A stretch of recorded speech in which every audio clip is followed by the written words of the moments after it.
I mean, you think of it, they're all people, right? So every haunting is as individual as every person that you meet on the street. And that's exactly what it is. Our tagline is we go and we talk to history. Don't go in there, you'll become one. Freaky creatures, monster party, eyes of yellow, scales and Hello to the spirits of the building. It's Bonnie again. the lights off, bend the nightmare, you control it. Our bull dodger, easy does it. Shut the closet, get under the covers, snakes and lovers, turn the lights. My name is Bonnie Milner. I'm head of Ghost Hunt Alberta.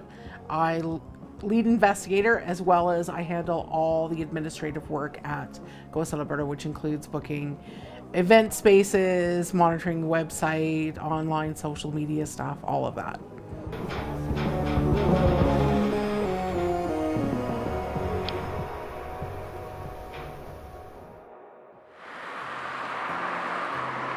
Well, the main goal of Ghost Hunt Alberta is to get people out experiencing the paranormal. But our secondary goal is getting people out into small town Alberta. One of the main reasons we started Ghost Hunt Alberta was that small town Alberta is dying. So if we can get people out ghost hunting in a community, they spend money while they're there, which helps the local economy, and they get a cool experience out of it.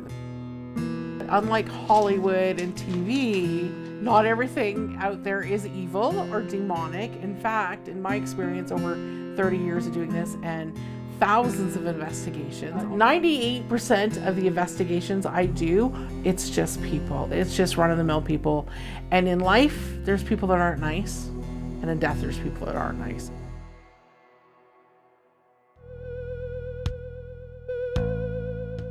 Once I started Ghost Hunt Alberta, I thought it'd be easy. I thought, okay, I have a legitimate company now, I have a good reason. I'm trying to bring people into your community to spend money, and I'm giving you money for access to your buildings. I thought everybody's doors would just open wide to me. I reach out to locations, and if they say no 1 year, that doesn't mean I stop. Every year I will reach out again, because eventually I might break them down, or the place changes ownership, or people's viewpoints change. Okay. So hello to East Cooley. It's Bonnie again, the annoying ghost hunter. Usually we go into a building first of all. You do a walkthrough for safety and to kind of decide how the night's going to go as far as the building lays out. That's an important step, especially the safety part of it. You're abandoned buildings a lot of time there isn't proper lighting. We use glow sticks to mark danger zones, that sort of thing. And then when we come in to do the proper investigation, the first thing I always do is I introduce to the building. Is there any spirits in the room with us? I state why we're there, how long we're going to be there. If there is, we're not here to harm you or ask you to leave. We just want to hear your story and interact with you. I let them know about the gear. Any of the green lights in the room can register your presence if you go up and touch them.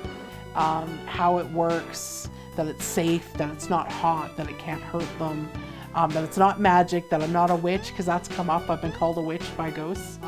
Are we all crazy? A little bit. I think you have to be a little bit, because you have to be able to willing to accept the unusual and be okay with being in unusual situations in order to do this investigative work.